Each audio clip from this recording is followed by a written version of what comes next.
বিঘ্নেশ্বর গণেশের পুজোটা প্রথম আসবে। বিঘ্নেশ্বর গণেশের পুজো না করলে সম্পূর্ণতা হয় না, কারণ এটা ভগবান শঙ্করের আশীর্বাদ, মা পার্বতীর আশীর্বাদ, ভগবান বিষ্ণুর আশীর্বাদ। যে কোনো কারণে যে কোনো পুজোতে ভগবান গণেশের পুজোটা সর্বপ্রথম সেটা প্রাধান্যতা পাবে সর্বপ্রথম গুরু, তারপরে ভগবান গণেশ। এবার দেখুন, দেবশক্তি একটি এমনই শক্তি আছে যে শক্তির কাছে আমরা সর্বদা নমনীয় এবং সর্বদা মাথা নত করে থাকি। তা এই নমনীয়তা, সর্বদা মাথা নত করে থাকা আমাদের অর্থনৈতিক উন্নতি এবং জীবনের ডেভেলপমেন্ট উন্নতির ক্ষেত্রে, যার জন্য আমরা দেবদেবীর পুজো করে থাকি এবং আমাদের ভাগ্য সংস্কারের জন্য, কর্ম সংস্কারের জন্য পৃথিবীতে আমরা এই পুজো পাঠ পার্বণ করে থাকি। তা এবার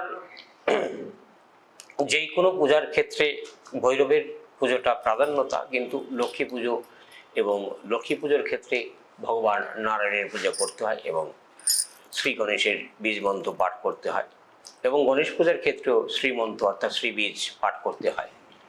তারপর তদ্রূপ সেই জায়গার ক্ষেত্রে ভগবান শ্রীকৃষ্ণের পুজোটা আছে, বিধান আছে, কিন্তু ভগবান শ্রীকৃষ্ণের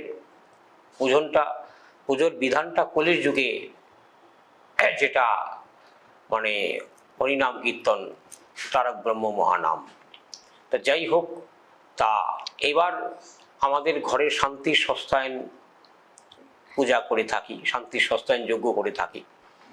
তা এইরূপ শিবের সাধনা কারা করে থাকেন? যারা অল্পতে সন্তুষ্ট আছেন, যে ব্যক্তিরা, তাদের এই জগতের অনেক অর্থের প্রয়োজন নেই, তারা অল্পে সন্তুষ্ট, অল্পে সুখী, কারণ ভগবান শঙ্করকে পরম বৈষ্ণব বলা হয়ে থাকে। তাই ভগবান শঙ্কর, যাকে আমরা ভোলা মহেশ্বর বলে থাকি, যিনি পৃথিবীর শিব আছেন, আর অনন্ত শিব আছেন যিনি ব্রহ্মাণ্ডকে রক্ষাকর্তা এবং ব্রহ্মাণ্ডের রচয়িতা। এবার অনেক আমরা শাস্ত্র পুরাণ আদিতে পেয়ে থাকি যে ব্রহ্মাণ্ড সৃষ্টি করেছেন শ্রীকৃষ্ণ। আবার শিবপুরাণ তথ্য মতবাদী আপনি গেলে ভগবান শঙ্করই এই সমস্ত সৃষ্টিকে পালনকর্তা এবং সংহারকর্তা।